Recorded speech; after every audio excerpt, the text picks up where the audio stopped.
1987 সালেও কিন্তু 19টা নারী সংগঠন ঐক্যবদ্ধ নারী সমাজ নামে একটা তাদের 17টা দফা দিয়েছিল, এবং ঠিক এরকমই একটা আমি কিছু কল্পনা করতে পারি, এরকম একটা উদ্যোগ নিয়েছিল শুধু সরাসরি নির্বাচনের জন্য সেই সংরক্ষিত আসনে।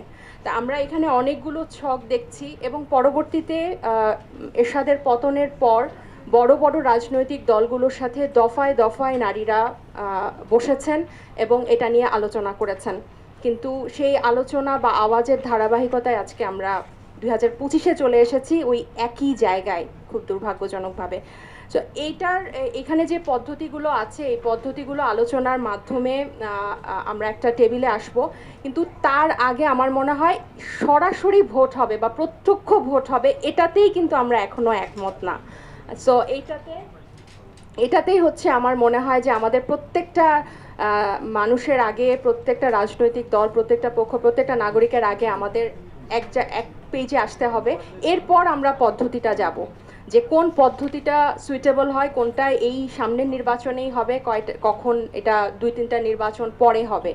কারণ এই রুমে যারা আছেন তারা মনে হয় সবচেয়ে বেশি ভালো জানেন যে নারীদের সংসদে কিভাবে রাখা হয়েছে বিগত দশকগুলোতে।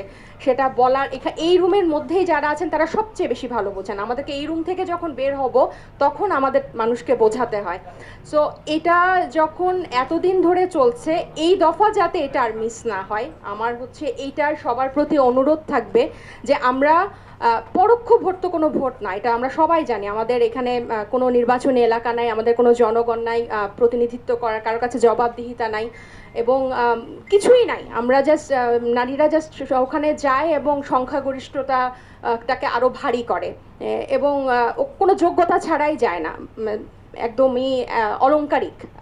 সো এই আয়নাঘর থেকে আগে এই নারী আসনটাকে বের করতে হবে, এবং আমি সবার প্রতি অনুরোধ জানাবো যে আমরা আগে প্রত্যক্ষ ভোটে, এবং স্যার যেটা বললেন, দেবপ্রিয় স্যার যেটা বললেন, যে পাশাপাশি দলীয় মনোনয়ন, এবং আপনারা জানেন যে পেশি শক্তির সাথে স্থানীয় পর্যায়ে অনেক দখলদারিত্ব, পেশি শক্তির সাথে কিন্তু অনেক প্রতিযোগিতা করতে হয়। সো দলকেও কিন্তু সহযোগী হতে হবে আর্থিক বরাদ্দ দেওয়ার ক্ষেত্রে, এবং স্থানীয়ভাবে নারী প্রতিনিধিত্বদেরকে হেল্প করার জন্য। কারণ যখনই নারীরা দায়িত্বশীল পদে গেছে, এটা সব জায়গায় গবেষণা আছে, বিভিন্ন দেশে এটার স্টাডি আছে যে স্বচ্ছতা বেড়েছে এবং দুর্নীতি কমেছে। সো এটা দেশের প্রয়োজনেই এবং গণতান্ত্রিক উত্তরণের জন্যই আমার মনে হয় যে প্রত্যেকটা রাজনৈতিক দলের নারী প্রতিনিধিত্বের গুরুত্বটা বোঝা উচিত, এবং সেটা দলীয় মনোনয়নও বাড়া উচিত। পাশাপাশি এই সংরক্ষিত নারী আসন, সেটা যতটাই হোক, সেটাতে সরাসরি ভোটে আমরা যাতে একমত এই দফা হতে পারি।